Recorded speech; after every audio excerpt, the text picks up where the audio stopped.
오늘 말씀 야고보서 4장 11절부터 17절까지 말씀입니다. 야고보서 4장 11절로 17절까지 말씀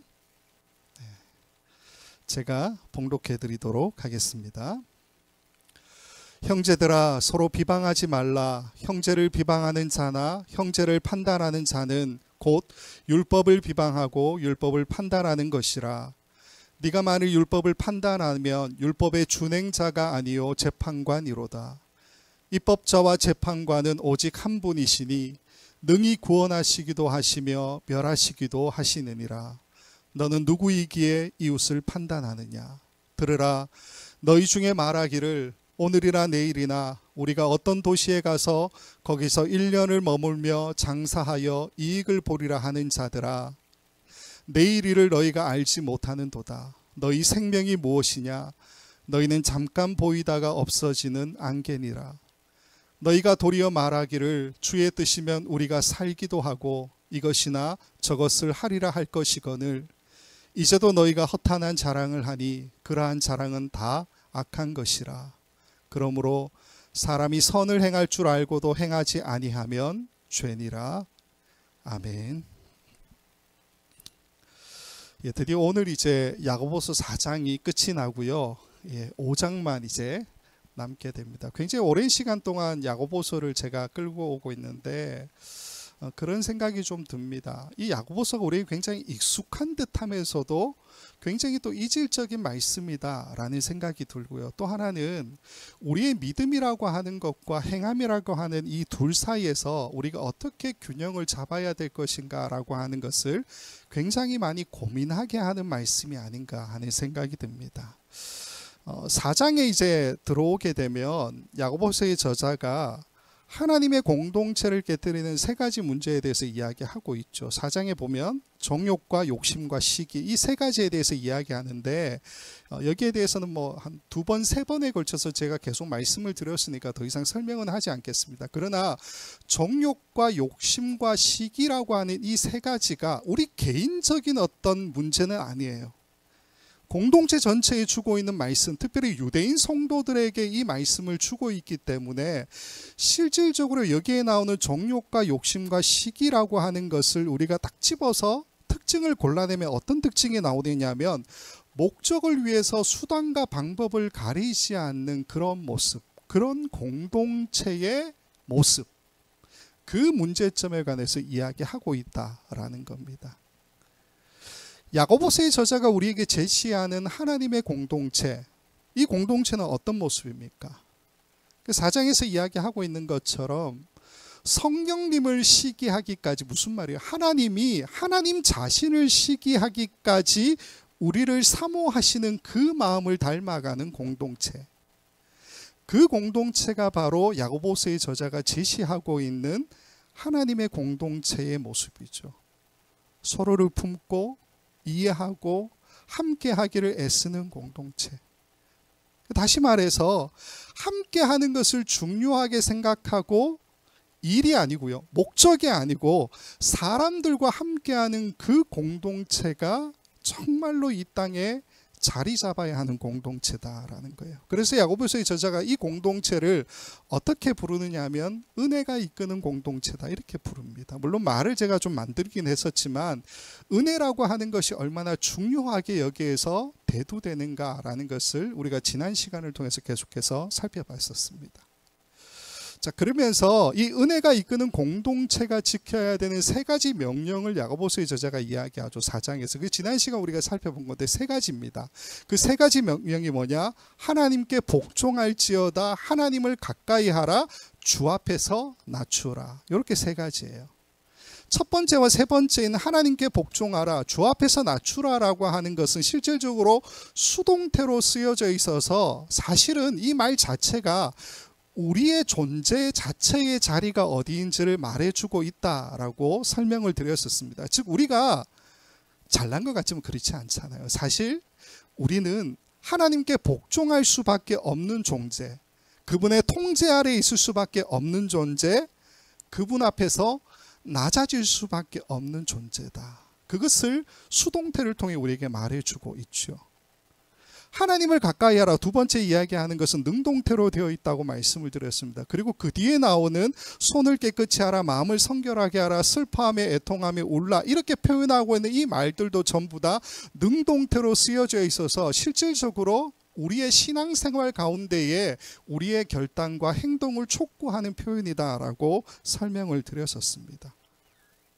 그러니까 이렇게만 설명을 드려도 되는데, 사실 이 모든 것들을 좀 자세히 살펴보면요, 하나님께 복종하고 주 앞에서 낮추고 하나님을 가까이 하고 손을 깨끗이 하고 마음을 성결하게 하는 모든 것은 다 예수님의 두 가지 계명 중에 첫 번째인 하나님 사랑이라고 하는, 거기에 귀속되는 이야기죠. 그리고 뒤에 나오는 슬퍼하며 애통하며 울지어다, 이 표현이 뭡니까? 이웃사랑에 대한 이야기라는 거죠. 그 지난 시간에 뭐라고 말씀을 드리냐면요, 은혜가 이끄는 공동체는 가장 우리가 쉽게 표현하면 예수님께서 우리에게 주셨던 그 명령을 따라가는 공동체. 명령이 뭡니까? 하나님 사랑, 이웃 사랑이라고 하는 이 두 가지의 명령을 따라가는 공동체다, 그렇게 말씀을 드렸습니다.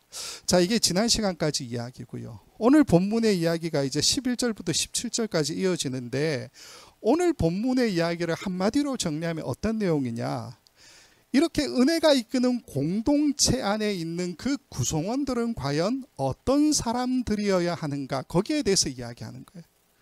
은혜가 이끄는 공동체 안에, 즉 하나님 사랑, 이웃 사랑을 따라가야 하는 이 공동체 안에 그 구성원들은 어떤 사람들이 있어야 하는가. 4장 11절에 이렇게 시작하죠.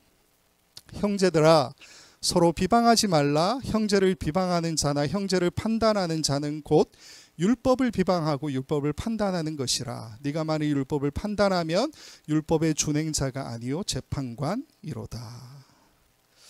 자, 이 4장 11절이 시작되면서 맨 먼저 눈에 띄는 이야기가 뭐냐 하면 서로 비방하지 말라, 이 이야기죠. 서로 비방하지 말라.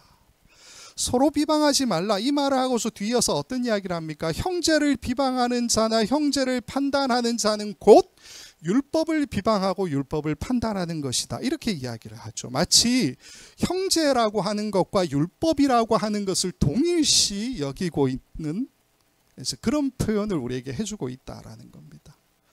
형제를 비방하는 자나 형제를 판단하는 자가 곧 율법을 비방하고 율법을 판단한다.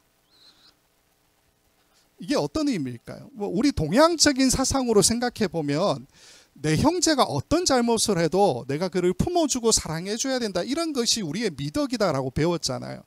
그런 이야기를 하고 있을까요? 아니요, 그 이야기가 아니고, 설명을 좀 드릴게요.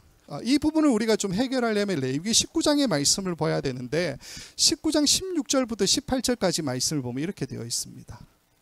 너는 내 백성 중에 돌아다니며 사람을 비방하지 말며 내 이웃의 피를 흘려 이익을 도모하지 말라. 나는 여호와이니라. 너는 내 형제를 마음으로 미워하지 말며 내 이웃을 반드시 견책하라. 그러면 내가 그에 대하여 죄를 담당하지 아니하리라. 원수를 갚지 말며 동포를 원망하지 말며 내 이웃 사랑하기를 내 자신과 같이 사랑하라. 나는 여호와이니라. 예수님의 두 번째 명령하고도 같은 이야기이죠, 18절은. 어쨌건 이 16절부터 18절까지의 이야기는 형제를 비방하거나 판단하지 말라라고 하는 그 이야기를 동일하게 해주고 있습니다. 자, 근데 레위기 19장이 어떻게 시작되냐면요, 1절과 2절 말씀을 보면 이렇게 시작됩니다. 여호와께서 모세에게 말씀하여 이르시되 너는 이스라엘 자손의 온 회중에게 말하여 이르라.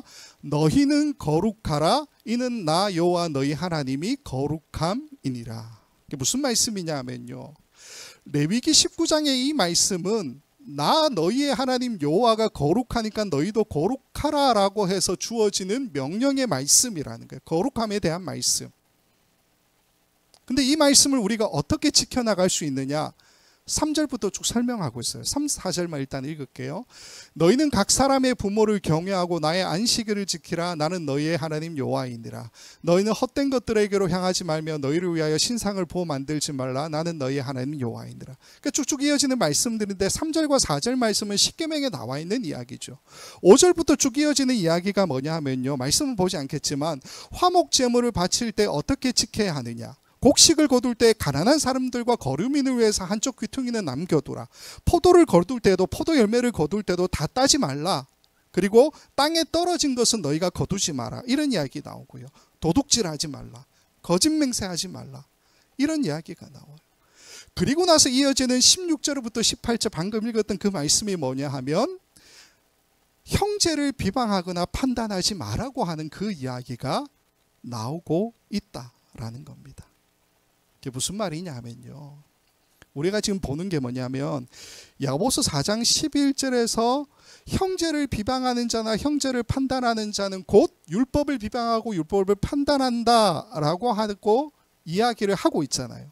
이게 무슨 뜻이냐, 형제와 율법을 동일시한다 그런 의미라기보다는 이 이야기 자체가 레위기 19장에 나와 있는 말씀이라는 거예요. 무슨 말이냐면요, 레위기를 통해서 하나님께서 이미 그들에게 율법으로 주신 말씀 안에 형제를 비방하거나 판단하지 마라라고 하는 그 말씀이 포함되어져 있다라는 거죠. 만일 이것을 어긴다, 형제를 비방하고 형제를 판단했다 그러면 무엇을 어기는 것과 똑같습니까? 하나님의 율법을 어기는 것과 동일하다 그 이야기를 하죠. 4장 11절의 이야기는 바로 그 이야기를 우리에게 해주고 있다라는 겁니다. 자, 그래서 여기에 비방하지 마라 이렇게 이야기하는데, 비방이라고 하는 이 단어가 카타랄레오라고 하는 단어인데요. 말 그대로 나쁘게 말하다, 힐난하다, 중상하다 이런 뜻을 가지고 있는 말들입니다. 근데 흥미로운 점은 신약 성경 안에 카타랄레오, 즉 비방이라고 쓰여있는 이 단어가 딱 3번만 나와요. 신약 성경 전체의 반 이상을 바울 서신이 차지하잖아요. 근데 바울 사도는 이 단어를 한 번도 안 썼고요. 야고보서 4장 11절에 한 번 나오고 나머지 2번이 어디 나오느냐면 베드로전서에 나옵니다. 이게 우리에게 무엇을 이야기해 주냐면요, 야고보서를 쓴 이 저자는 비방이라고 하는 카타랄레오라고 하는 이 단어를 일부러 쓰죠. 잘 안 쓰는 단어이기 때문에. 그러면서 자신이 무엇인가를 좀 전달하고자 하는 그런 마음을 우리에게 표현해 주고 있다라는 겁니다. 자, 그러면 왜 이 비방, 카타랄레오라고 하는 단어를 야고보서의 저자는 중요하게 사용할까요? 베드로전서하고 야고보서밖에 안 나오기 때문에 비교해서 설명을 좀 드리겠습니다. 베드로전서 2장 12절과 3장 16절을 보면 비방이라는 단어가 이렇게 쓰이고 있습니다. 2장 12절, 너희가 이방인 중에서 행실을 선하게 가져 너희를 악행한다고 비방하는 자들로 하여금 너희 선한 일을 보고 오시는 날에 하나님께 영광을 돌리게 하려 함이라. 3장 16절, 선한 양심을 가지라. 이는 그리스도 안에 있는 너희의 선행을 욕하는 자들로 그 비방하는 일에 부끄러움을 당하게 하려 함이라. 자, 보시면요, 베드로전서에서 비방이라고 하는 이 단어를 쓸 때는 독특한 특징이 있습니다. 2장과 3장 모두 다 같은 특징이 보이는데 어떤 특징을 가지고 있습니까? 보시면 2장 12절에 보면 너희를 악행한다고 비방하는 자들이 이렇게 쓰고 있죠. 3장 16절을 보면 너희의 선행을 욕하는 자들로 그 비방하는 일 이렇게 쓰고 있죠. 이게 무슨 말이냐 하면요, 베드로전서에 나오는, 즉 베드로 사도가 비방이라고 하는 이 단어 굉장히 독특한데, 이 단어를 쓸 때 베드로 사도는 어떤 의미로 쓰고 있냐 하면 이 비방이 외부로부터 오는 비방이라는 거예요. 바깥에서부터 들어오는 비방, 그 비방으로 이 단어를 사용하고 있다는 겁니다. 그럼 야고보서는요, 반대겠죠. 4장 11절 말씀을 다시 보면 이렇게 되어 있죠. 형제들아 서로 비방하지 말라. 형제를 비방하는 자나 형제를 판단하는 자는 곧 율법을 비방하고 율법을 판단하는 것이라. 무슨 말입니까? 야고보서의 저자는 이 비방이라고 하는 이 단어를 공동체 내부에서 일어나는 비방이라고 설명해 주고 있다라는 거예요. 그리고 또 하나, 이 비방이라고 하는 단어와 함께 판단한다라고 하는 단어를 같이 묶어서 사용하죠. 형제를 비방하는 자, 형제를 판단하는 자, 곧 율법을 비방하고 율법을 판단하는 것이다. 이렇게 묶어서 사용하고 있다라는 겁니다. 여기서 판단하다라고 하는 단어가 크리노라고 하는 단어입니다. 목사님께서 여러 번 설명을 해주셨는데 전 조금 틀어서 방향을 다르게 해서 한번 설명을 좀 드릴게요. 이 크리노라고 하는 이 단어가 나누다, 조각내다, 선택하다, 고르다 이런 뜻을 가지고 있는 단어입니다. 근데 이게 조금 더 발전된 뜻이 뭐냐 하면요, 내가 선택한 것, 내가 고른 것을 더 중요하게 여기다, 더 좋아하다 이런 뜻도 가지고 있습니다. 즉 이 판단하다라고 하는 이 말 자체가 우리에게는 그렇죠. 사실 내가 누군가를 판단한다 이렇게 이야기할 때 우리는 어떤 마음으로 판단합니까? 가능한 한 내가 중립적인 입장에서 상대방을 판단한다. 그렇게 생각하죠. 근데 크리노라고 하는 이 단어가 우리에게 알려주는 것이 뭐냐 하면요, 우리의 판단은 내가 선택한 것 중에 더 중요한 것, 더 좋아하는 것, 이게 기준이 되어서 판단한다는 거예요.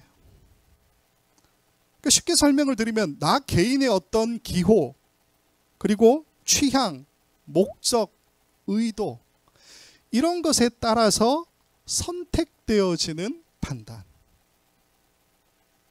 그게 바로 크리노, 판단하다라고 하는 이 단어에 있는 뜻이다라는 겁니다. 저자가 지금 이 4장 11절에서 비방하는 자 그리고 판단하는 자 이렇게 두 가지를 지적하고 있죠. 이걸 다시 우리가 풀어서 설명을 드리면 어떻게 되냐면요, 공동체 내부로부터 나타나고 있는 비방, 그리고 나 자신의 기호와 취향과 목적과 의도에 따라서 선택적인 판단, 이게 바로 비방과 판단이라고 하는 이 4장 11절에서 야고보서의 저자가 지적하고 있는 내용이라는 겁니다.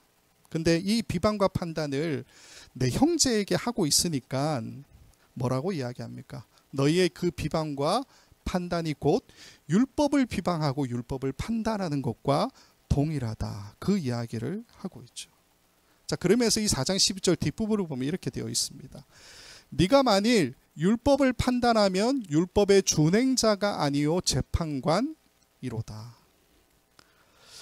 이 부분은 사실은 이제 2장에서 이미 다뤘었습니다. 차별에 대한 이야기를 할 때 이미 다뤘었지만 다시 설명을 조금 드리면요, 이 4장 11절 뒷부분 네가 만일 율법을 판단하면 율법의 준행자가 아니요 재판관이로다 라고 할 때에 여기서 제일 중요한 단어는 뭐냐면 재판관이라는 단어예요. 이 단어가 크라테스라고 하는 단어인데 뜻이 뭐냐면 판단을 내리는 사람, 중재하는 사람, 정의를 수행하는 로마의 행정장관, 이런 뜻을 가지고 있습니다. 근데 이게 이런 뜻만 있는 게 아니고요, 하나님에게 쓰일 때는 어떤 뜻을 가지고 있냐면 사람을 심판하시는 하나님, 이런 뜻을 가지고 있는 단어가 바로 크라테스라고 하는 단어예요. 근데 이 크라테스, 즉 재판관으로 번역된 이 단어의 원형이 뭐냐면 아까 방금 우리가 살펴봤던 크리노, 그 단어입니다. 그러니까 설명을 들으셨지만 크리노, 즉 판단하다라고 하는 것이 내가 중립적인 기준을 가지고 판단하는 것을 이야기하는 게 아니라 그랬죠. 내 기호와 목적과 의도에 따라서 한쪽으로 치우치는, 내가 좋아해서 선택하는 그 판단, 그런 의미다라고 말씀을 드리지 않았습니까? 따라서 여기서 크리노의 변형이 된 크라테스, 즉 재판관이라고 하는 이 단어는 두 가지의 의미를 나타낼 수밖에 없어요. 설명을 드린 것처럼.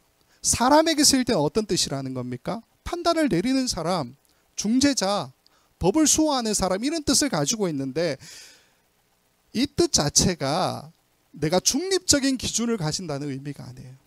사람은 그럴 수 없죠. 나 개인의 취향, 기호, 의도, 목적 여기에 따라서 한쪽으로 치우칠 수밖에 없는 재판관, 그 뜻을 가지고 있다라는 겁니다.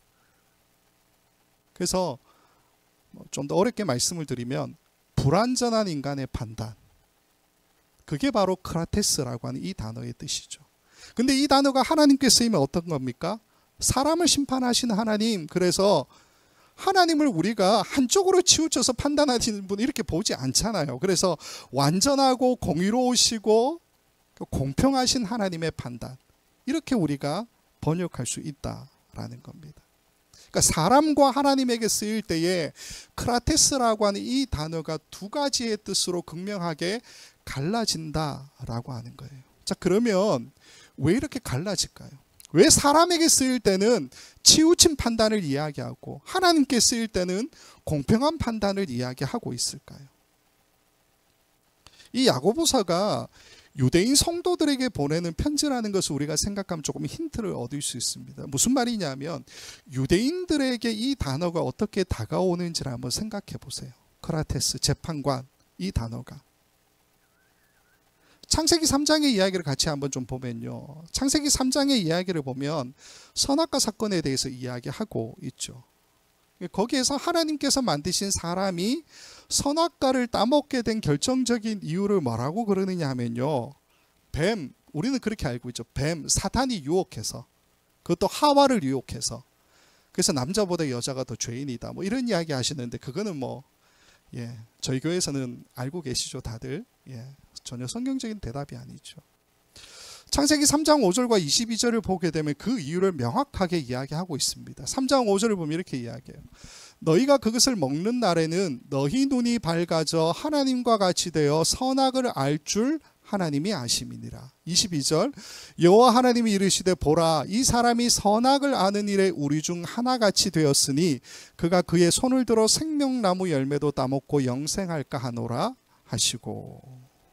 자, 아담과 하와가 선악과를 따먹게 된 그 이유에 대해서 창세기는 뭐라고 이야기합니까? 5절 말씀을 보면 그것을 먹는 날에는 너희 눈이 밝아져 하나님과 같이 되어 선악을 알 줄이라고 이야기하죠. 그리고 선악과를 따먹었어요. 따먹었더니 22절에 뭐라고 그러십니까? 하나님이 이 사람이 선악을 아는 일에 우리 중 하나같이 되었으니, 그렇게 이야기하죠. 무슨 말이냐면요, 사람이 선악과를 따먹은 그 이유가 뭡니까? 뱀이 꼬셔서요? 사단이 꼬셔서? 아니요, 그게 아니고 눈이 밝아져서 하나님과 같이 되어서 선악을 알 줄 알고 따먹었더니 그래서 결과가 뭡니까? 선악을 아는 일에 우리 중 하나같이 되었다. 하나님과 같이 되었다. 그렇게 하나님께서 판단하고 계시죠. 그게 이유라는 겁니다. 스스로 하나님처럼 선악을 판단하는 존재가 되려고 하는, 여기에서는 아는이라고 하는 단어를 쓰죠. 판단하다라는 단어가 아니라 이 아는이라고 하는 이 단어가 우리가 잘 아는 야다라고 하는 단어예요. 경험하여서 알다. 그게 무슨 말입니까? 경험하여서 안다는 것은 곧 경험을 통해서 내 기호가 뭔지, 내 취향이 뭔지, 내 목적과 의도에 따라서 그것을 선택적으로 취하는 판단. 이게 선이냐 이게 악이냐, 이게 정의의 기준, 중립적인 기준이 아니고요. 내 경험을 통해서 내가 아는 나의 취향, 나의 기호, 나의 목적, 나의 의도에 따라서 선택하는 판단. 그게 알다라는 거죠. 야고보서 4장 11절의 이야기, 뒷부분의 이야기는 그걸 이야기하고 있는 겁니다. 네가 만일 율법을 판단하면 율법의 준행자가 아니요 재판관이로다. 율법의 준행자라는 이 말이 풀어 설명을 드리면 율법을 따르고 지키는 자, 이런 뜻이잖아요. 근데 그런 사람이 아니고 뭐라고 이야기합니까? 재판관, 크라테스. 무슨 말입니까? 나의 경험, 그것을 통해서 나의 기호와 나의 취향과 목적과 의도에 따라서 내가 좋아하는 것대로 선택하고 판단하는 것. 스스로 하나님처럼 재판관이 되는 그 모습. 그것을 지적하고 있는 말씀이라는 겁니다. 원래 재판관 크라테스는 누구입니까? 12절에 야고보서의 저자가 분명히 이야기하죠. 입법자와 재판관은 오직 한 분이시니 능히 구원하시기도 하시며 멸하기도 하시니라. 입법자와 재판관은 오직 하나님 한 분. 입법자라고 하는 이 단어가 노모테데스라고 하는 단어인데 두 단어의 합성어예요. 노모스라고 하는 단어는 율법, 관습법 이런 뜻이고요. 티데미라고 하는 단어가 이제 합쳐진 건데 티데미라고 하는 단어는 배치하다, 놓다, 정박하다 이런 뜻을 가지고 있어요. 그래서 노모테데스라고 하면 어떤 뜻이냐면 풀어 설명을 드리면 법을 배치해 놓는 사람, 법을 놓는 사람 이런 뜻을 가지고 있어요. 그래서 영어로 어떻게 번역이 되냐면 lawgiver 이렇게 번역을 하고 있고요. 우리가 풀어 설명하면 뭐냐면 법을 주는 사람, 율법을 주는 사람 이런 뜻이 바로 입법자라는 뜻이라는 겁니다. 입법자, 재판관, 법을 주시는 분, 사람을 판단하시는 분 누굽니까? 우리가 아니죠. 하나님이라는 겁니다. 이 12절에서 뭐라고 그럽니까? 오직 한 분이시니 능히 구원하시기도 하시며 멸하시기도 하시는 분. 그렇게 이야기하고 있죠. 그러면서 12절 마지막에 이런 이야기를 합니다. 너는 누구이기에 이웃을 판단하느냐? 너는 누구이기에 이웃을 판단하느냐? 무슨 말입니까? 너는 누구에게 형제를 비방하고 판단하는 그 입법자와 재판관의 자리, 즉 하나님의 자리에 앉아 있느냐? 그 이야기를 하고 있죠. 사실 우리가 이 말을 들으면요, 내가 입법자와 재판관의 자리에 앉아 있나? 아니, 나는 안 그런데? 그런 생각을 상당히 많이 하게 되죠. 판단하시는 분 하나님, 법을 주시는 분 하나님, 우리 모두 다 동의하고 있습니다. 근데요, 하나님의 형상을 닮았다고 이야기하는 우리 모두가 다른 건 잘 안 닮았는데 유일하게 가장 많이 닮는 게 뭡니까? 입법자와 재판관의 자리예요. 법을 주는 사람, 사람을 판단하는 자리. 우리가 이 모습은 하나님 닮지 말라고 얘기하셨던 것 같은데 너무너무 닮아 있다라는 겁니다. 왜 우리가 이 자리로 잘 가죠? 왜 이 모습만 자꾸 우리에게서 드러나죠? 우리가 자주 빠지는 함정이지만 우리와 함께 하시는 하나님은 언제나 우리 편이다라는 생각을 우리가 늘 가지고 있잖아요. 이게 나쁜 건 아니지만 하나님은 의로우신 분, 근데 그분이 언제나 우리 편, 나와 함께 하시는 분, 그러니까 우리는 어떻게 생각합니까? 정의가 우리 편, 이렇게 결과를 내요. 하나님이 나와 함께 하신다고 해서 정의가 내 편이다. 이게 사실 가능할까요? 근데 우리는 그런 생각을 참 많이 가지죠. 근데 실질적으로 하나님이 나와 함께 하신다라고 할 때에 말은 그렇게 우리가 고백하지만 정작 우리가 불편하지 않으세요? 저는 하나님이 24시간 나와 함께 하신다는 것을 믿지만 불편할 때도 있어요. 제가 믿음이 없어서 그런 건지. 언제나 나와 함께 하시는 하나님 생각하면요, 가끔 저는 그걸 잊어버리고 살 때가 상당히 많습니다. 때로는 하나님 이런 모습은 모르셨으면 나와 함께 하신다는데 그 모습은 정말 안 보셨으면 하는 그런 생각도 가질 때가 있어요. 제가 목사잖아요. 그러니까 주의 일을 위해서 내가 헌신하겠다라고 하나님 앞에 서원하고 목사가 된 사람이지만 1년 365일, 일주일, 24시간 모두 다 하나님이 나와 함께 하시는 것을 생각하고 거기에 충만해서 살아가지 못해요. 고백하지만 하나님을 느끼면서 동시에 눈치도 많이 보고요. 제 행동에 조심하게 되는 부분도 굉장히 많고요. 때로는 하나님을 무시할 때도 굉장히 많습니다. 근데 왜 우리는 하나님이 나와 함께 하신다, 그러면 그게 하나님이 내 편이다, 하나님이 내 편이니까 곧 정의가 내 편이다, 왜 이런 생각을 가지느냐라는 겁니다. 그 자리에서 다른 사람을 비방하고 판단해도 왜 죄책감이 없느냐는 거죠. 참 슬픈 게 그리스도인들이 세상을 비방하고 판단하는 데 있어서 그게 마치 하나님 편에 서 있는 나, 예수 믿는 내가 당연히 해야 되는 내 몫이다라고 생각하시는 분들이 계신 것 같아요. 아니요. 요한복음에서 예수님께서 말씀을 드렸었지만 안 나옵니다. 하나님이 세상을 사랑하셔서 예수 그리스도를 이 땅에 보내셨죠. 우리는 왜 세상을 사랑하지 않고 판단만 하려고 하느냐라는 겁니다. 세상을 판단하고 세상을 심판하시는 분은 하나님 한 분밖에 없죠. 동의하십니까? 우리가 세상을 심판하고 판단하면 하나님의 역할, 하나님의 자리를 빼앗는 존재가 될 뿐이다 라는 겁니다. 만일 우리가 그 자리에 앉아 있다 해도 우리가 정의로운 심판, 공의의 판단 할 수 있을까요? 아니요. 우리는 그럴 수 없죠.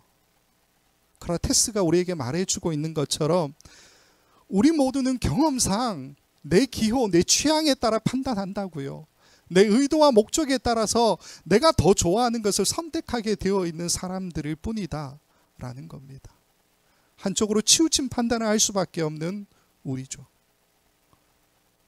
사실은 하나님의 형상을 그래서 안 닮은 것이 바로 우리의 모습이 아니냐라는 겁니다. 야고보서 2장에도 보면 같은 이야기를 하고 있습니다. 2장을 할 때도 말씀을 드렸지만 9절부터 12절 말씀을 보면 이렇게 되어 있어요. 만일 너희가 사람을 차별하여 대면하면 죄를 짓는 것이니 율법이 너희를 범법자로 정죄하리라. 누구든지 온 율법을 지키다가 그 하나를 범하면 모두 범한 자가 되나니 간음하지 말라 하시니가 또한 살인하지 말라 하셨은즉 네가 비록 간음하지 아니하여도 살인하면 율법을 범한 자가 되느니라.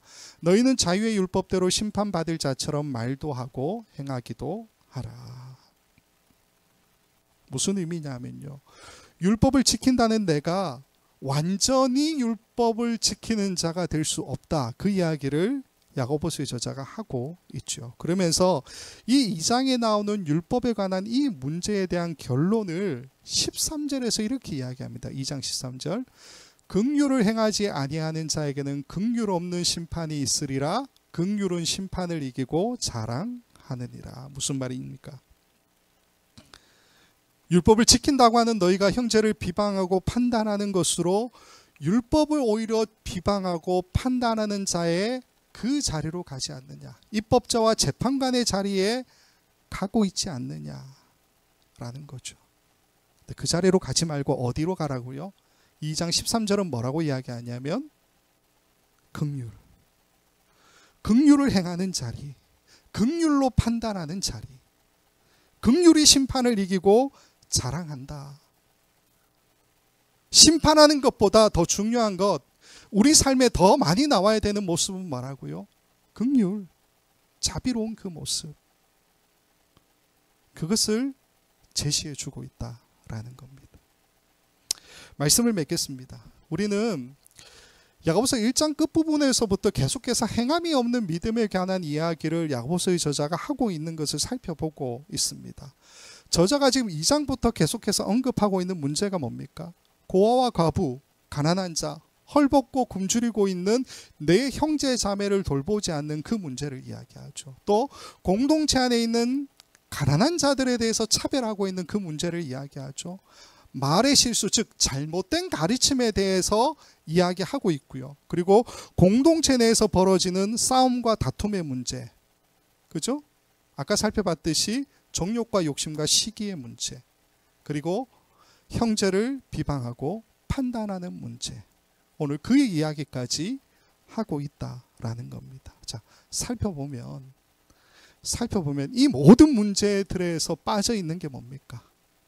왜 사람들이 형제 자매를 돌보지 않고 가난한 자를 외면하고 잘못된 가르침과 다툼과 싸움의 문제, 정욕과 욕심과 시기, 형제를 비방하고 판단하는 문제, 왜 이런 모든 문제에 다 노출되어 있습니까? 결여되어 있는 것이 한 가지 있죠. 그게 뭐라고요? 2장 13절에서 이야기하는 것처럼 긍휼이 빠져 있다라는 겁니다. 긍휼. 서로를 향해 불쌍히 여기는 그 마음. 나나 너나 사실 불완전한 인간, 불완전한 판단을 할 수밖에 없는 존재라고 하는 그것을 인정하는 그 마음이 없어서다. 그 이야기를 하죠. 사도 바울이 긍휼이라고 하는 것을 좀 자세하게 이렇게 표현하고 있습니다. 빌립보서 2장 1절부터 5절까지 보면 이렇게 되어 있어요. 그러므로 그리스도 안에 무슨 권면이나 사랑의 무슨 위로나 성령의 무슨 교제나 긍휼이나 자비가 있거든 마음을 같이하여 같은 사랑을 가지고 뜻을 합하여 한 마음을 품어 아무 일에든지 다툼이나 허영으로 하지 말고 오직 겸손한 마음으로 각각 자기보다 남을 낮게 여기고 각각 자기 일을 돌아볼 뿐더러 또한 각각 다른 사람들의 일을 돌아보아 나의 기쁨을 충만하게 하라. 너희 안에 이 마음을 품으라. 곧 그리스도 예수의 마음이니. 빌립보서에서 바울 사도는 긍휼이나 자비라고 하는 그것을 예수의 마음이라고 표현하고 있죠. 중간에 설명하는 그 모든 것들이 곧 예수의 마음 아니겠습니까? 근데 예수의 마음이 뭐냐? 거기에 대해서도 이야기합니다. 6절부터 8절까지 이렇게 되어 있습니다. 빌립보서 2장 6절부터 8절. 그는 근본 하나님의 본체시나 하나님과 동등됨을 취할 것으로 여기지 아니하시고 오히려 자기를 비워 종의 형체를 가지사 사람들과 같이 되셨고 사람의 모양으로 나타나사 자기를 낮추시고 죽기까지 복종하셨으니 곧 십자가에 죽으심이라. 바울 사도가 이야기하는 예수의 마음은 뭡니까? 자기를 낮추고 죽기까지 형제를 위해서 나 자신을 비워주는, 죽기까지 나를 내어주는 그 삶, 십자가. 그게 예수의 마음이다. 그렇게 이야기하고 있죠. 오늘 4장 12절 맨 끝에 아까도 살펴봤지만 야고보서의 저자가 이런 이야기를 하죠. 너는 누구이기에 이웃을 판단하느냐? 너는 누구이기에 이웃을 판단하느냐? 사랑하는 우리 모든 성도 여러분, 우리가 지금 이 질문 앞에 서 있다고 생각합니다. 너는 누구에게 이웃을 판단하느냐? 여러분은 누구이십니까? 이 질문에 대한 대답을 야고보서의 저자가 뒤에 이렇게 하고 있습니다. 13절부터 15절까지 세 번역으로 읽어드릴게요. 오늘이나 내일 어느 도시에 가서 1년 동안 거기에서 지내며 장사하여 돈을 벌겠다 하는 사람들이여 들으십시오. 여러분은 내일 일을 알지 못합니다. 여러분의 생명이 무엇입니까? 여러분은 잠깐 나타났다가 사라져버리는 안개에 지나지 않습니다. 도리어 여러분은 이렇게 말해야 할 것입니다. 주님께서 원하시면 우리가 살 것이고 또 이런 일이나 저런 일을 할 것이다. 우리 스스로는 참 잘났죠. 오늘이나 내일 어느 도시에 가서 거기서 내가 열심히 일해서 1년 동안 일하면 큰 돈을 내가 벌 것이다. 우리는 그런 사람으로 우리 자신을 평가하지만 야고보서의 저자는 우리를 뭐라고 부릅니까? 내일 일을 알지 못하는, 잠깐 나타났다가 사라져버리는 안개에 지나지 않는 사람이다. 그렇게 이야기하고 있죠.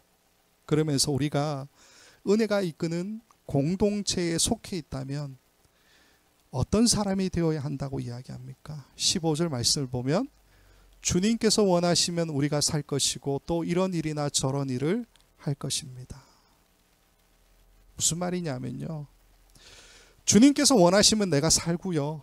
주님께서 원하시면 내가 이런 일이든 저런 일이든 하겠습니다. 내가 주인이 되는 것이 아니고 내가 하나님의 종이 되겠습니다. 그게 우리의 본 모습이다 라고 이야기해 주고 있습니다. 누가복음 17장 10절 말씀에 이런 말씀이 있죠. 이와 같이 너희도 명령받은 것을 다 행한 후에 이르기를 우리는 무익한 종이라 우리가 하여야 할 일을 한 것뿐이라 할지니라. 너는 누구이기에, 여러분은 누구이시기에 형제를 비방하고 판단하십니까? 누가복음에서 명확하게 이야기합니다. 우리는 무익한 종일 뿐이다.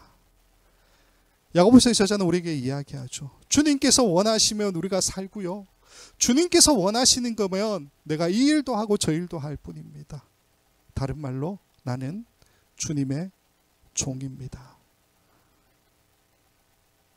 간절히 바라기는 이 종의 자리를 찾아가는 저와 여러분 모두가 되었으면 좋겠습니다. 입법자와 재판관의 자리가 아니고요. 그건 하나님의 자리죠. 입법자와 재판관의 자리에서 형제를 비방하고 판단하는 것이 아니라 주님 원하시면 내가 살고요. 주님 원하시면 내가 이 일도 하고 저 일도 하겠습니다. 이것을 고백하는 종된 자리, 무익한 종입니다라고 고백할 수 있는 그 자리, 그 자리로 함께 가는 저와 여러분 모두가 되었으면 좋겠습니다. 그런 사람들이 함께 모이는 공동체가 어떤 공동체라고요? 은혜가 이끄는 공동체. 같이 기도하겠습니다. 아버지 하나님, 우리 자신을 다시 한번 돌아볼 수 있도록 오늘 말씀을 주셔서 감사드립니다. 수없이 우리 형제 자매들을 판단하고 비방했던 우리 자신을 돌아봅니다. 입법자와 재판관의 자리에 앉아 무엇을 잘했고 무엇을 잘못했고 늘 판단하는 자리에 서서 하나님의 역할을 뺏었던 우리 자신을 회개합니다. 하나님, 우리를 용서하여 주시고 그 자리에 앉을 수 없는 우리 모두는 주님께서 원하시면 살고 주님께서 원하시면 이것도 하고 저것도 하겠습니다. 나는 무익한 종입니다. 그 고백을 하는 우리 모든 성도들 되게 하여 주옵소서. 그 무익한 종들이 함께 모여 은혜가 이끄는 공동체를 만들어 가기를 간절히 소망합니다. 은혜가 이끄는 공동체, 하나님 사랑, 이웃 사랑을 따라가는 공동체, 함께하는 사람을 소중하게 생각하는 그 공동체, 우리 공동체가 될 수 있도록 이 땅의 모든 교회들이 될 수 있도록 주께서 인도하여 주시옵소서. 감사하고 예수님의 이름으로 기도합니다. 아멘.